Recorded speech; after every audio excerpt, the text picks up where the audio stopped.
Piece is really, in one way, it's an extended song cycle. But there was this other element which was more expanded structurally, harmonically, and vocal style-wise. There's quite a mix of styles in Jenny's piece, which she manages incredibly successfully.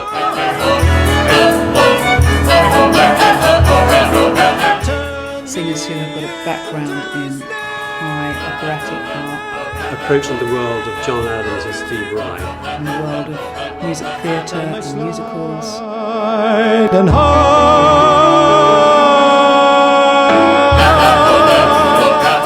World music, especially the Middle Eastern sort of flavour of the improvised, the free voice music. Well, there's one part which is called the free voice part.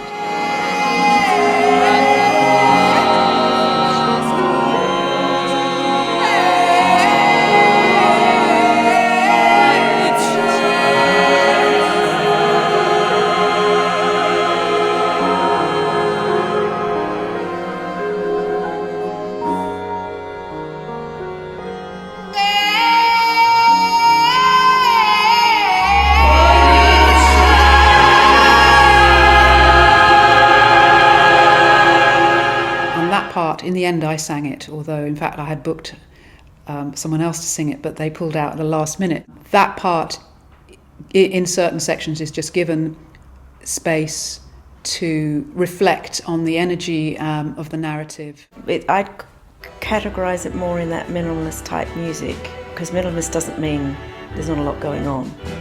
It's not just a simple naive sort of pop music feel, because she's actually also making bigger structures and using a sort of contemporary classical music technique to actually build bigger structures and sort of incorporate all those influences into a more sophisticated sort of structure. So you've got the various elements coming together in a very successful way. I'm singing the role of Inanna.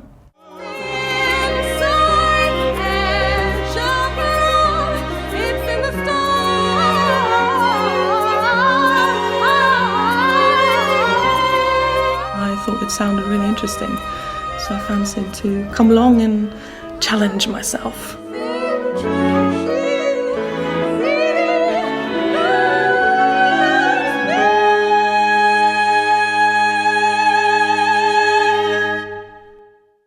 I'm playing Descent of Inanna. When I came round and Jenny played it to me, I said, yep, I like this.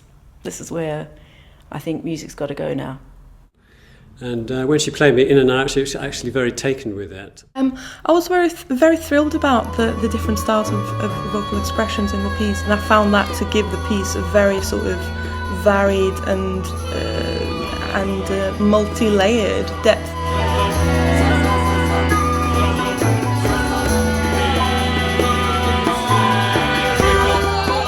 So it was performed in 1992 at the ICA.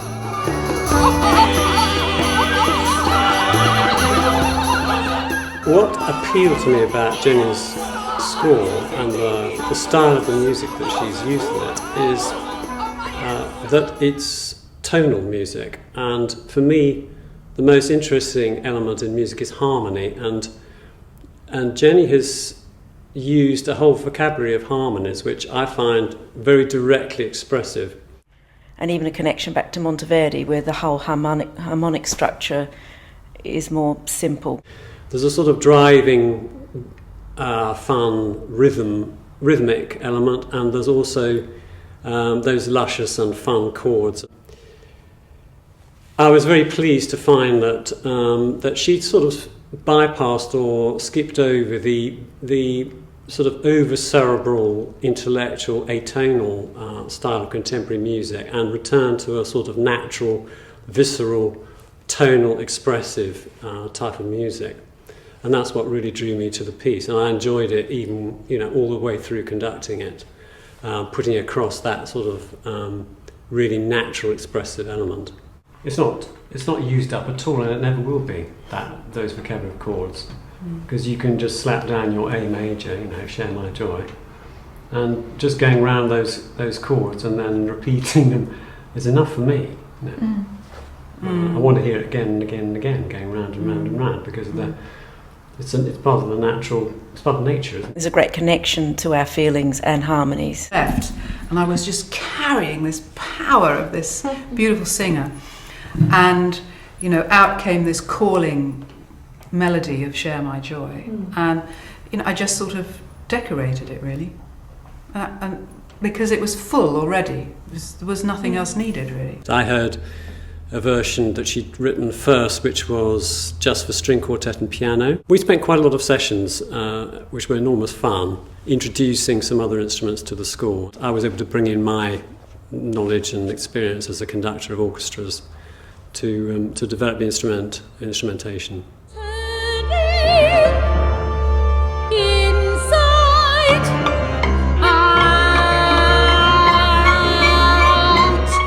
The piece opens with a confrontation between the god of wisdom, Enki, and the goddess of the netherworld, Ereshkigal.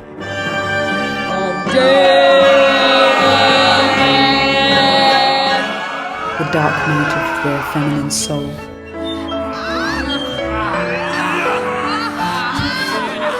A sort of unresolved battle between the world of the day and the world of night, or the world of the conscious and the world of the unconscious.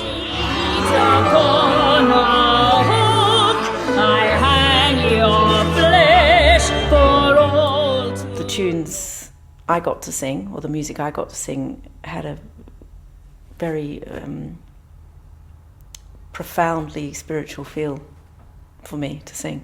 Inanna springs into that context, and she undergoes two journeys. One is to find a partner, and she ends up being wooed by and marrying and uniting with Dumuzi, who's a shepherd, and that's the first half of the piece.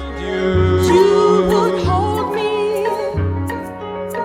if you falter. I will guide you. You would guide me if you hunger. I will feed you. And then there's the descent afterwards.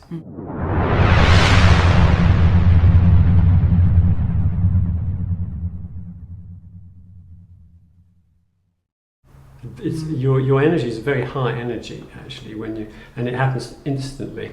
And it's as if you're happy with that sort of level of energy. We were all just dancing around in this space, and it was so freeing. And I just noticed how my energy just went into, God, this is a very creative space.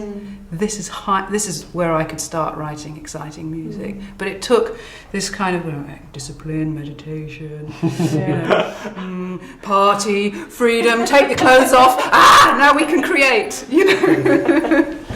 Your point about the body and feeling it in the body, and felt a tremendous lack of when I was being trained. It was at that time, wasn't it? Well, it was the early 80s. Yeah. And I was being introduced to composers like Elliot Carter, Lutoslavsky. What sort of procedures were those, Jenny? What sort of things were they teaching you? Well, it was kind of post-serialism, which was so one wasn't introduced necessarily to 12-note rows, Right. but 6-note rows were interesting. So cells of notes, and then again, but thinking in terms of the 12 semitones. Right. And very much in the sort of Schoenbergian way.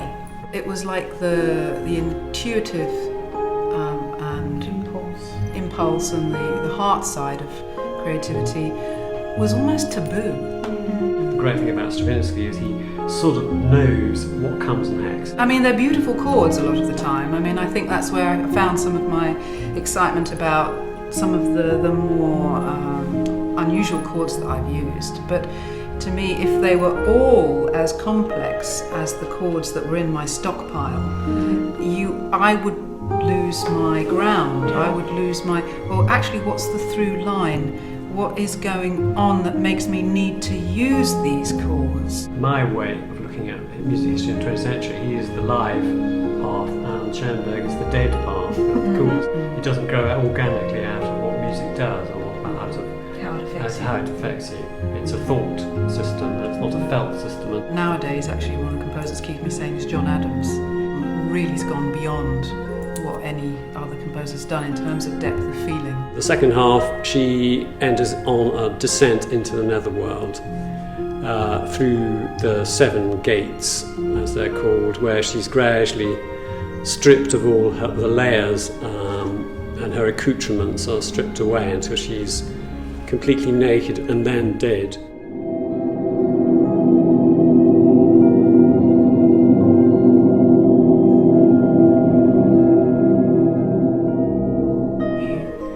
Really deep, delve down deep, there might be anything there.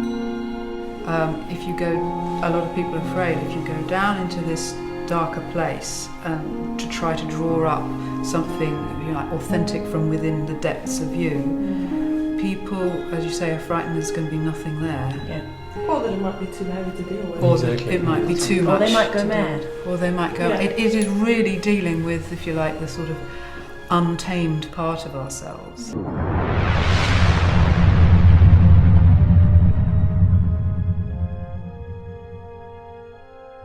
What you were saying about, the story of Inanna actually, in my man's thinking sort of organising type way, expresses for me,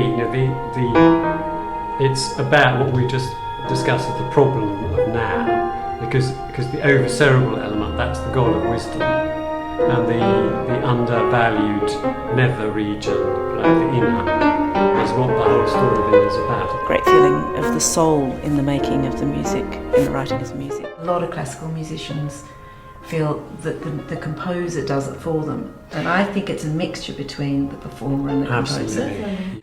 And then she is redeemed from the netherworld by paying respect to the powers of darkness, to Ereshkigal, and she earns her return.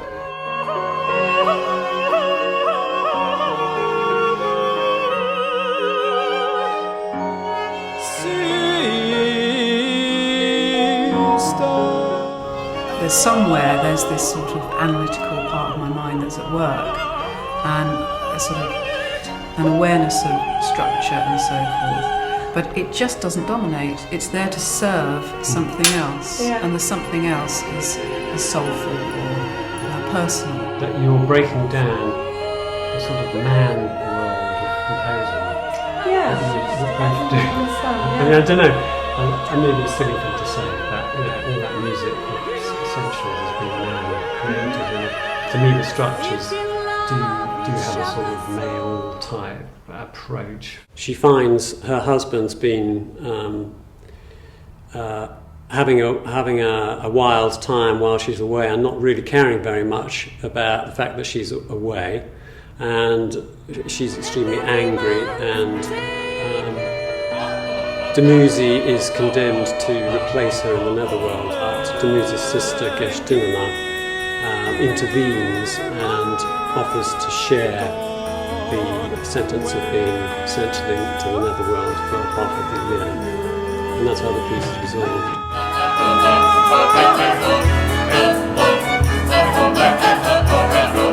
Turn me into snake.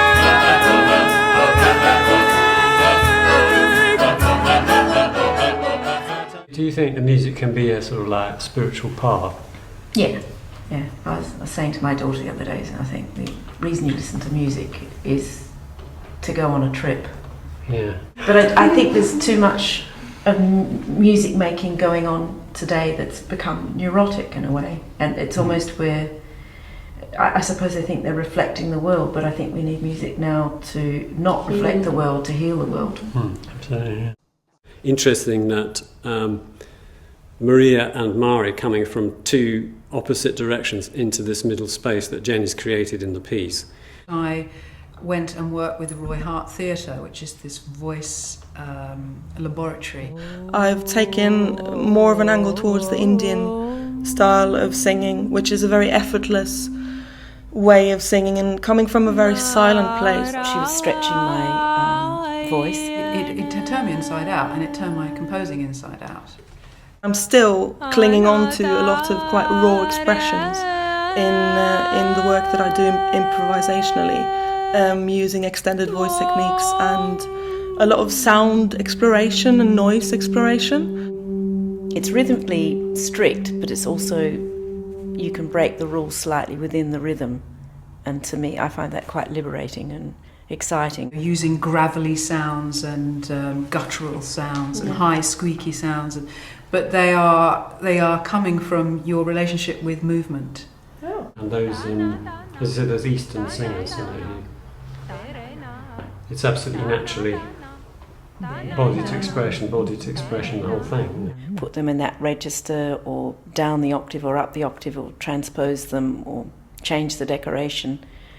And I think that kind of collaboration between singer and composer is wonderful and exciting. When you're going into White Bull on that long-held F,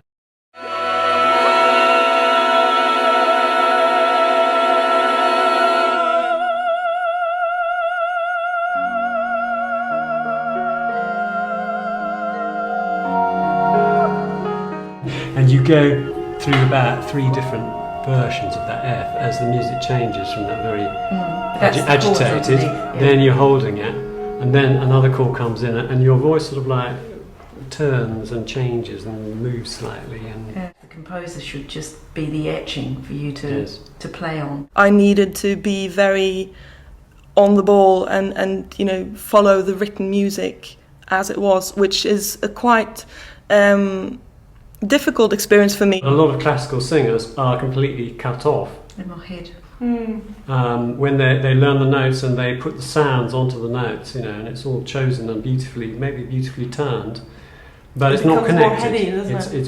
There's that danger in classical music and in good old traditional classical music. That's why there's a danger it doesn't connect with ordinary people, if you like, people who don't know about classical music. I've not worked with like having a conductor and being part of such a big ensemble before, so that was very exciting and very nerve-wracking as well. Yeah.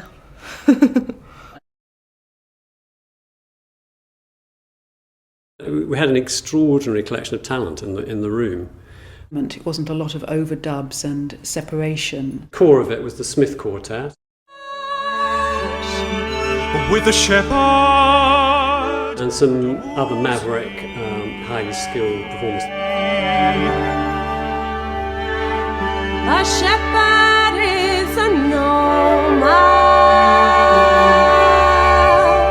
A shepherd. The ambience up in this amazing flat over Crouch End was going to be a really positive part of recording it. Choose to lose We rehearsed for 6 hours with various groups of people on the Saturday, and then on the Sunday we had 6 hours, 2-3 hour sessions actually attempting to record about 40 minutes of the music. I think it got a lot of concentration and a terrifically positive result actually in the end.